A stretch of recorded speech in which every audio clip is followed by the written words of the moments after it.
All right, welcome back to today's live stream. We are going to be jumping into the video that is one of the videos that essentially has gained the most comments on the channel. I would honestly like you guys to comment in the chat while this is going on because this is all about your reactions to the video. All right. So I'm only going to be responding, okay, to everything that is being said. Now, in 1980, 34-year-old Trump said something on camera that I want you guys to think about before we watch anything else. He said, and I'm quoting him directly, I don't think Iran should have our hostages for 10 minutes. If they respected this country, that interview that happened in 1980 was so prescient of what's going on today, especially with the conflict in Iran. Now, no matter where you stand on what's going on there, it's fascinating to watch that for over 40 years, he's been talking about Iran. He's been consistent about them not having a nuclear weapon. And other presidents gave lent lip service to the entire conversation. But today, we're seeing him actually act on his convictions. Now, there are a few reactions in the comment section that we're going to be reading today. So also put your comments in the chat. I will definitely be reading your comments in the chat as they come up. Now, this interview that we're about to watch is over 44 years old. And today we're going to watch it together and find out if he was right. Now, there are a bunch of you in the comment section that expressed your opinions. We're going to be reading your opinions. Okay, so we're going to start with playing the interview. So, guys, I hope you enjoy this, and I'm looking forward to seeing your live reactions in the chat. All right, so let's jump into it. Most people understand that in order to make progress, you have to do things which aren't necessarily going to make you the most popular boy on the block. And that's what we did in that case. All right, so let's start there. All right. Now, so he made this comment and said that people who have to make an impact have to do things that don't make them popular, and that's essentially what Donald Trump has been doing. Now, this comment came in from VF81 and says, how to imagine any journalist having this level of professionalism today. We're going to watch the interviewer respond to this comment, and you will notice the difference between the interviews that Donald Trump has today with the press and what it used to be like back then in the 80s and 90s. The journalists weren't as openly partisan as they are today. Uh, Now, this comment that got one vote says the interviewer only asked softball questions. Okay. And that's what people think whenever someone doesn't make Donald Trump look bad. And I don't think that that's an honest thing, but let me know in the chat what you think. And then there's another commenter that had this to say at this point in the interview. And this person had 390 votes. It's very interesting to watch people on either side believe that their side is right, okay, and then they react or respond by voting up the comments that line up with their worldview. And this person said the biggest surprise about this is the reporter asking questions and actually listening to the answers. All right, now let's see, and then finally this person says maybe it's because most things that come out of his mouth are complete lies.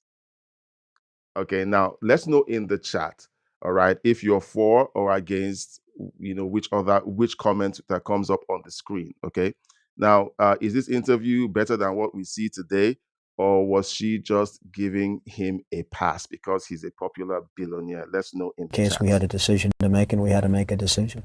Is that something you learned all by yourself, or was it instilled in you by your father or your grandparents or anyone? I think maybe it's something that was instilled, and maybe it's something that you've learned through a little bit of trial and error over the years. I think this country maybe is a good example. I just don't feel the country is going forward in the proper direction. We could have made quick decisions, and we would have been a lot better off than the way we've been sitting around over the last couple of years and just watching everybody else do everything, and we just sit back and take everybody's abuse. We it's a very sad situation that somebody isn't there making the decisions and pushing the right and proper, I don't want to use the word buttons, frankly, but pushing the right levers so that we can go out and do things as we're supposed to be doing them. You are a mover, you are a doer. If you could make America perfect, how would you do it? Well, I think that America is a country that has tremendous, tremendous potential. I think that much like the mind, I think that America is using very, very little of its potential. I feel that this country with the proper leadership can go on to become what it once was. All right. So at this point, there are a bunch of reactions in the comment section. All right. Now this commenter, the Calibrate Show says, I regret ever listening to the media a few years back. I regret ever listening to the media a few years back. This man has literally never changed his views on this. Okay. And this is a sentiment that keeps repeating again and again with people in the comment section.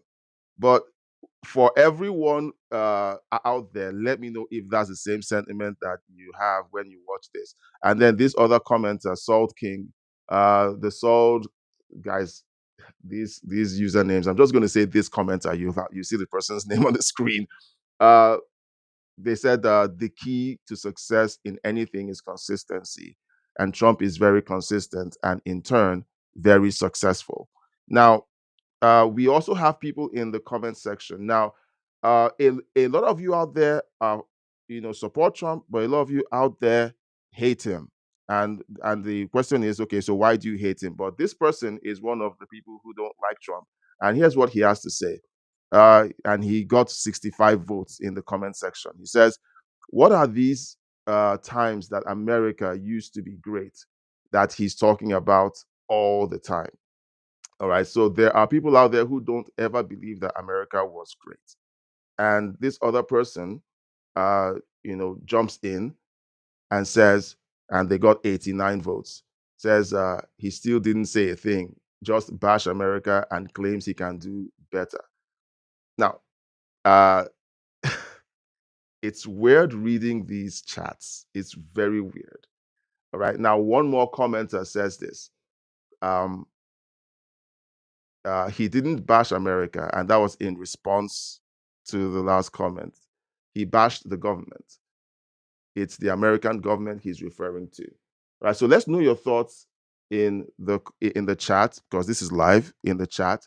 And let's know this, okay? He said in 1980, 35 years before the slogan "Make America Great Again." Okay, before that, and this was more a discovery moment for a lot of us. Okay, now is it just standard political talk?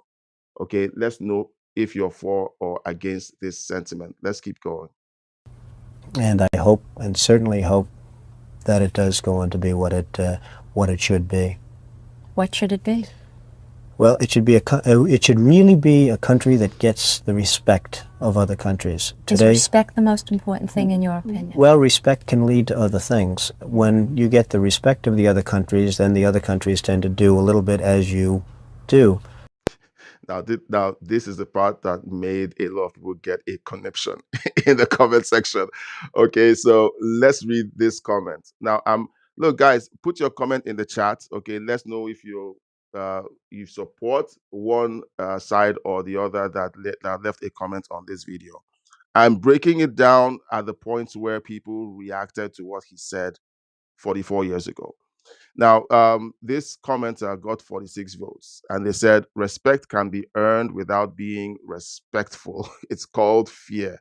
You wouldn't respect someone you're afraid of, and that is this individual's idea. They feel like the idea of wanting respect essentially means you want them to fear you.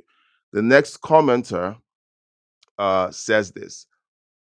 Strength is what earns respect. No one respects a doormat. America has been the world's doormat for too long. Now, if you're in the chat right now, let me know. Do you believe that America has been a doormat for the rest of the world, and in what way? It's always great to qualify your statements. Okay, let's know in the chat. And then these comments left a very long one. They got 814 votes. This is a big one. And they said to gain respect from other countries, you have to earn respect. You won't get respect if you bully other countries. Now, is insisting on things that are best for your country now termed as bullying? There's a great shift that's going on in the political space and in the world as a whole, where people who exude strength are despised for exuding strength, and then they are called bullies. Okay, so like that's the way it appears to me.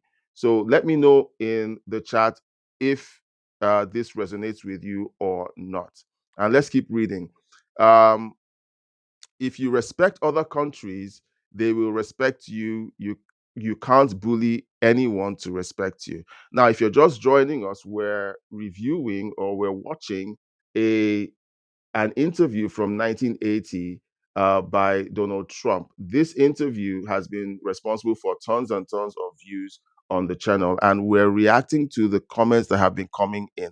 This video has gotten over 4,000 comments, and we're reading the most prominent comments, and we want you to react in the chat and let us know what you think about the comments being made. Okay, so this individual definitely isn't a Trump supporter. Now let's look at this other comment, and they got 62 votes. Fear is not respect. Fear is fear. Don't conflate these two totally different and separate things. Now, do you think that a country that isn't feared can be respected? Okay, let me know in the chat. Do people who refuse to fear you uh, can they respect you? In an ideal world, we would like that, but I think that both coexist. A healthy fear of somebody generates respect. Okay, people don't respect people they do not have a healthy degree of fear for. Now, 814 people agreed with the other comment that we read. And, the people who are for what Trump said that fear is a form of respect. And those who are against said that they completely don't agree with that sentiment. So, which side are you on? Okay, let's know that in the chat. And you can create the right attitudes. The Iranian situation is a case in point. That they hold our hostages is just absolutely and totally ridiculous. That this country sits back and allows a country such as Iran to hold our hostages, to my way of thinking, is a horror. And I don't think they'd do it with other countries. I honestly don't think they'd do it with other countries. Obviously, you're advocating that we should have gone in there with troops, etc., and brought our boys out. I absolutely feel that, yes. I don't think there's any question, and there's no question in my mind. I think right now would be an oil-rich nation, and I believe that we should have done it, and I'm very disappointed that we didn't do it. All right, so this is where the chat totally exploded, especially with the situation happening in Iran. All right, so please, I'm looking at the live chat. I'm looking at the live chat and I'm seeing some comments. We're going to be reading the comments shortly. Now, before we dive into this, let me read the comments in the live chat. Okay, coming from Canary King. Okay, referencing the doormat comment. There are a few countries that have been misusing the relationship with America, which is very true. Okay, now one of the things that fascinates me about people who leave comments like what we read earlier about people don't have to fear you to respect you is that they themselves in their own personal lives want people to respect them, and in order for people to respect them, they instill a certain kind of fear. Okay, does anybody remember cancel culture? Okay, when people actually attack you because they feel like, okay, if we instill fear in you, you will respect us. Or how about the recent spate of social media posts where people capture themselves on video calling on liberals or leftists to go get guns and start shooting conservatives, and maybe they would fear us enough to start doing what we want them to do. Haven't you seen that in on social media? It's happening. So the people who want to make it sound like, well, people can respect us without fearing us, are the same people that once they get power, they want you to fear the consequences of going against them. It's really hypocritical when you see them attack Trump for saying something that is totally common sense, and then when they get power, they use those same levers and engines to attack people who don't agree with them, and they want them to fear the consequences of disagreeing with them. Okay, so it's all hypocritical. At least there are people out there who say yes, there's a need for a healthy dose of fear in order to get certain things done. Okay, back in the chat now, guys. Put your comments in the chat. If you agree with the comments that you're seeing me read, let me know in the chat. Now, this second comment from the chat before we move on with the video. There's been some bullying, and it's not healthy in the long term. Now, this is a conservative position. Okay, we can agree with one thing and disagree with another thing that Donald Trump does, and it's totally fine. All right. The thing that bothers a lot of people, me included, is that people on one side who can't see or say anything good about Donald Trump are not being honest, and it is that dishonesty that a lot of us do not agree with. All right. So let's jump into the comment section. So this is the comment in response to this statement about him talking about not responding to the Iran hostage situation in 1979. And this commenter with 62 votes said, I watched the full interview on YouTube during the election campaign, and no doubt he had a clear mind ever since about US foreign policy and the Middle East. Okay, this is a historical take by President Trump. Okay, now I want to put up a challenge. Okay, if you're watching this and you're saying, well, I don't agree with that President Trump is the right guy, I don't agree with everything you guys are saying, I challenge you to go back to the 1980s and 90s and find one Democrat politician currently in office in Congress who is saying the same thing today that he said back then. All right, I want you to find me one. All right. Now, this commenter replies and says, and he got 6 votes. I remember following the January 20 situation at noon. The U.S. Embassy personnel who were held for 444 days in Tehran were finally released. This was the first time I remember seeing the Donald. Okay, so this is definitely someone who was watching the situation unfold. Now, this commenter with 10 votes isn't a fan of Donald Trump. And so what does he say? He said, we would be an oil-rich nation if we took Iran's resources. No, guys, you guys need to understand how the world works. Okay, you need to understand how the world works. Whenever you go into a conflict with another country, that country pays for the cost of your war with them. That's the way it's always been. In the past, it would be that you owned the country, you owned the citizens, you turned the citizens into your slaves, you did whatever you liked with their land. That was the way it worked. America is the first country in World War II that returned the country that was defeated back to the citizens. They defeated Japan. What did they do? They returned Japan to the Japanese. The one thing they did was they built military bases, yes, but they returned it back to the citizens. That was the first. Okay. So whenever people say, oh, they're after the oil, well, look, it's how the world works. Okay. And if countries don't want to be spanked by the United States, they shouldn't thumb their noses at the United States. I'm not American, but do you know what? You don't pick a fight with someone who is bigger and stronger than you are. Okay, so this other vote, again, someone who doesn't like Donald Trump, says this. Um, what a coward. He wants others to go die, but not him. Okay, so, and again, here's how the world works, guys. Okay, here's how the world works.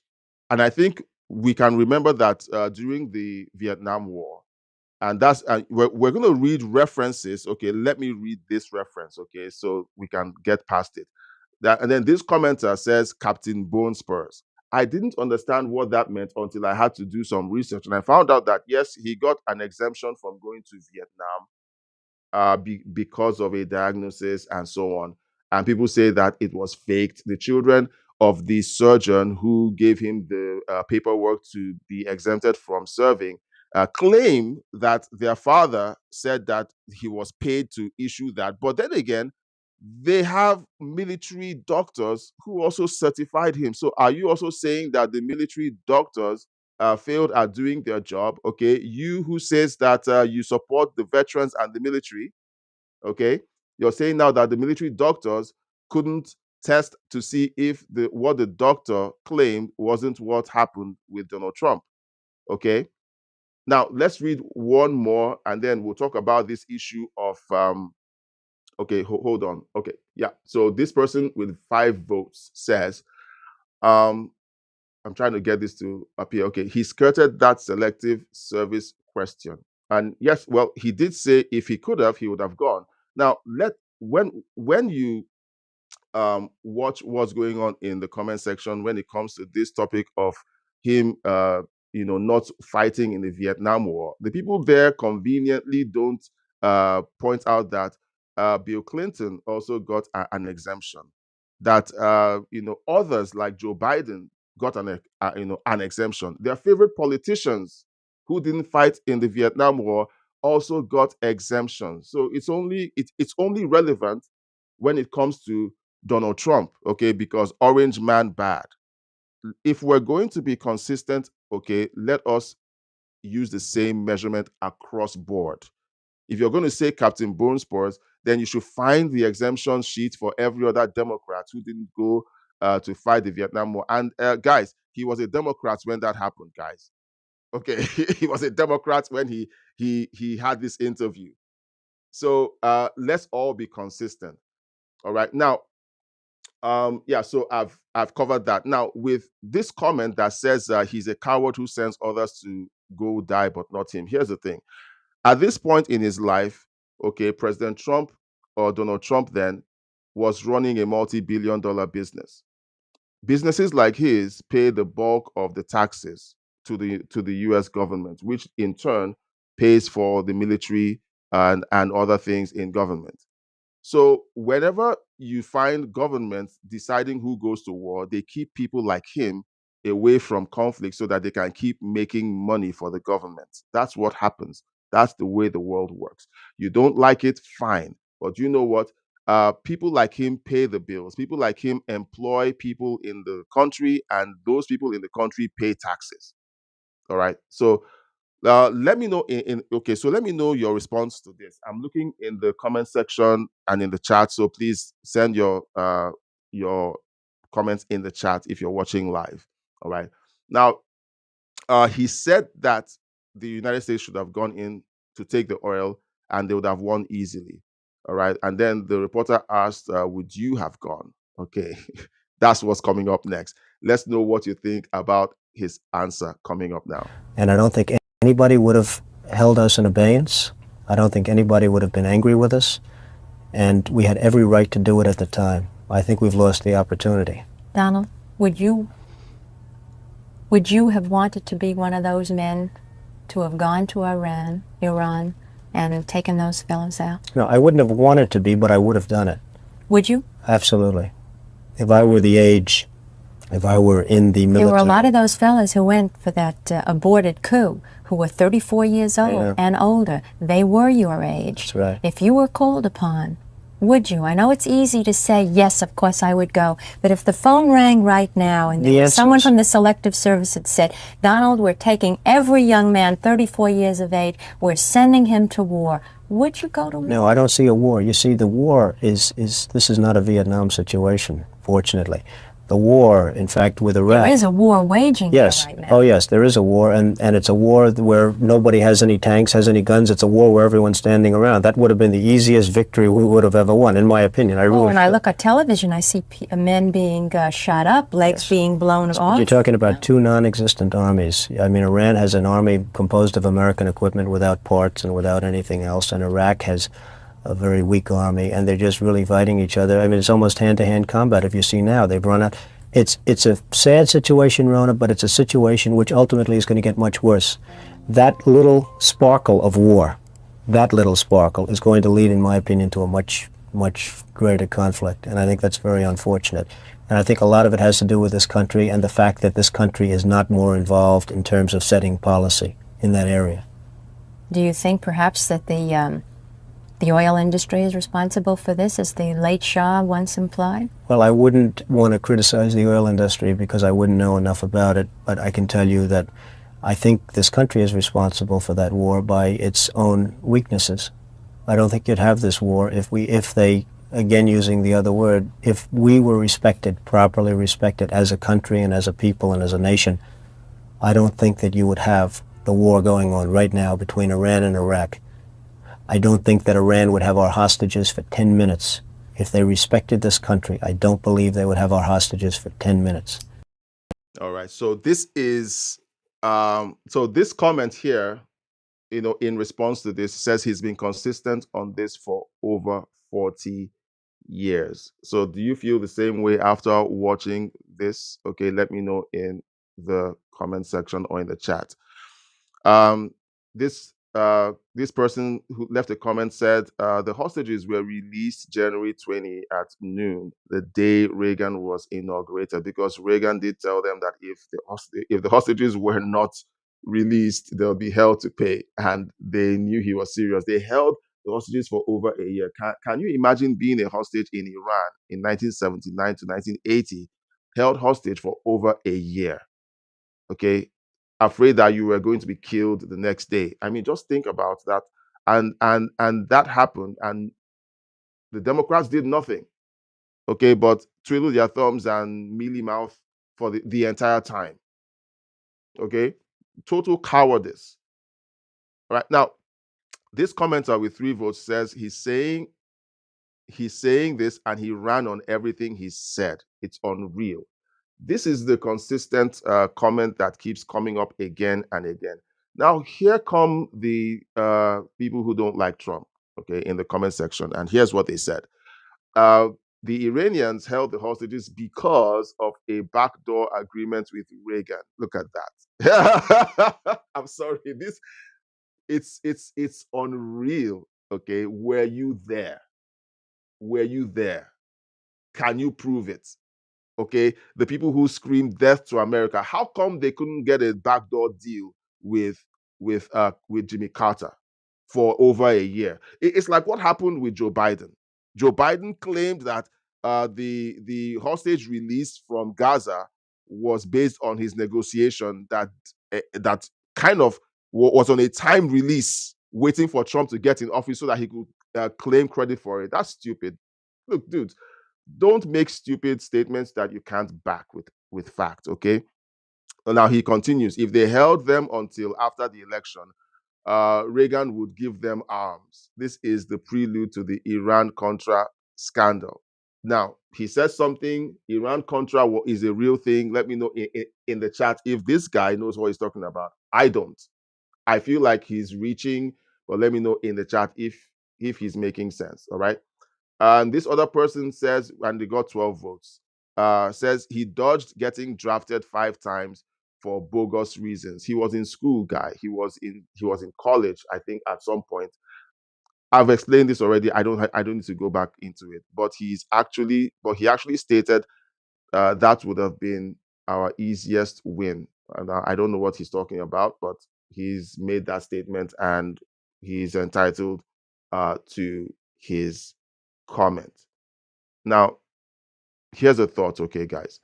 The hostages were released the exact day Reagan took office. All right. Now, is that a coincidence, or does it prove this person's point that there was a conspiracy with the Ayatollahs and with the mullahs and Reagan. Okay, the same Reagan who had a long-standing battle with the Soviet Union, and was essentially they called Reagan a cowboy because it was like shoot first, ask questions later. That's what they believed Reagan was. So let's know in the chat. So we're gonna go to the chat. All right. Um, Canary King says the more you learn about Trump, the more you realize how consistent he is. The other thing is how direct and forthcoming he is, because he's a businessman. In business, people need to know they can trust your word. They can look. Leftists believe that successful business people are crooks and thieves because they stole the money. No, people decided that their product was good and they paid to get their product. All right. That's how people like President Trump got rich. That's how people like Elon Musk got rich. And so the narrative that they are crooks and thieves is an old, tired accusation that we should all get past. All right. All right. So back to the chat. Now, if you're seeing one person chat, is because that's the person who has the boldness. I don't want to use the other word that we use regularly. He has the boldness to leave his thoughts in the chat. Okay. So if you want to engage in the conversation, leave your thoughts in the chat. Let's see. And I'll read it out like you see I'm doing right now. Okay, so this is coming in real time. Um, this is some truth. Also, sorry, there is some truth to the Iran-Contra affair, but that's not related to Trump at all. To be clear, Trump had nothing to do with Iran-Contra. Yeah, well, what that person is essentially referring to, I think he was responding, he was reacting to someone else's comment um, concerning how the hostages were released under Reagan. And Trump reminds a lot of people of Reagan because before Trump took office in January 20th, 2025, he did leave a warning to Hamas to say if you hold our hostages longer than this period, they will be held to pay. And there's always a callback to Reagan, and because there's that connection, anyone who's connected to Trump in any way, even if they're separated by decades, gets TDS hate.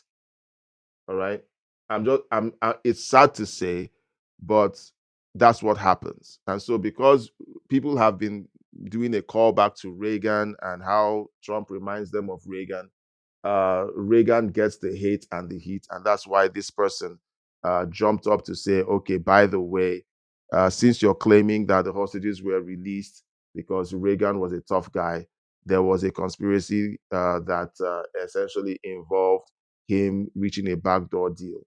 All right, so Canary King is saying that there was or there is some truth to that statement.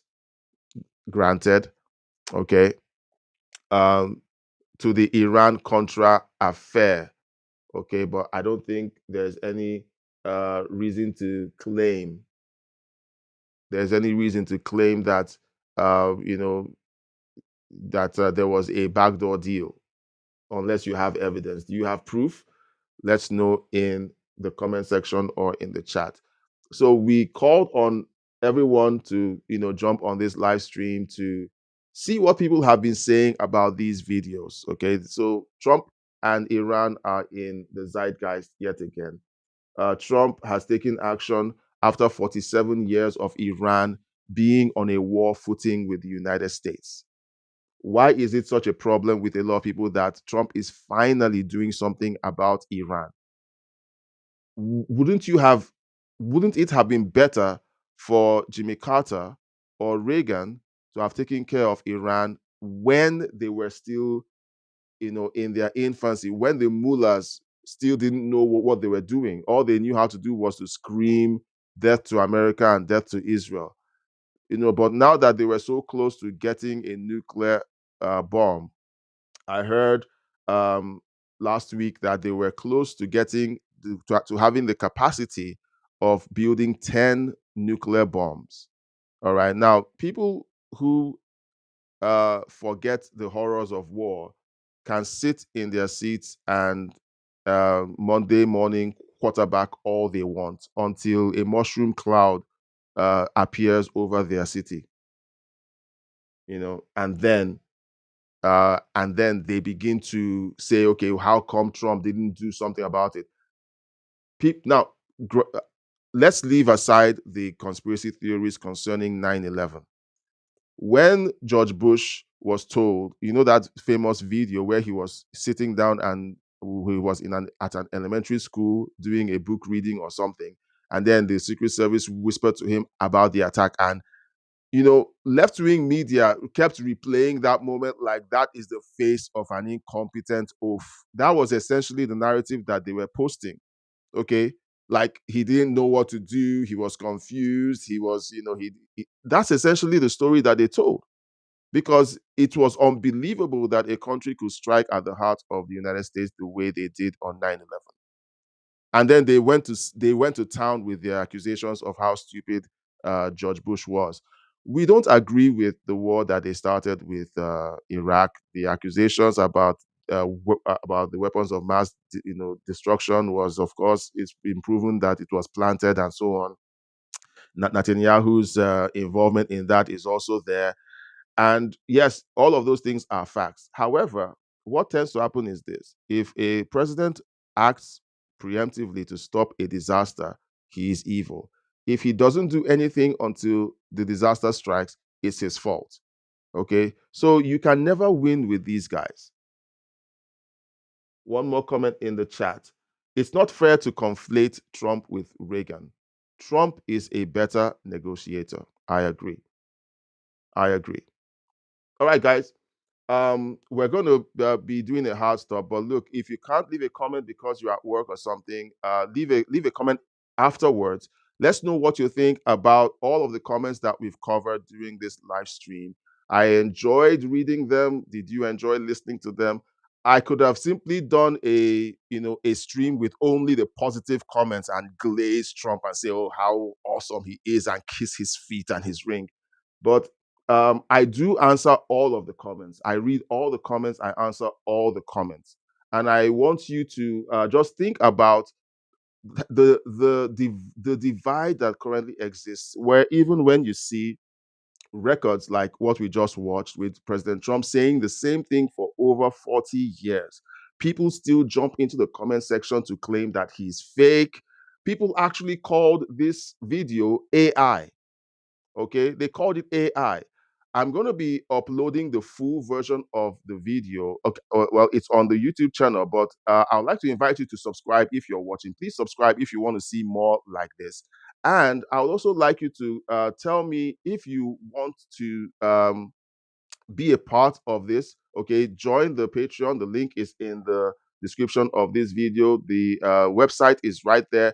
Join us so that you can get early access to our content, and you can get a direct connection and line of sight to me. You can send in requests for content and videos, and then you'll be having behind the scenes engagements with us. I will be doing watch parties with the members on Patreon. Things that I can't do on YouTube because of obvious restrictions, we can do it on Patreon together, and we can dissect a bunch of these policy issues as well. Thanks for being a part of this live stream. I do appreciate you for hanging out with me, and I'll see you on the next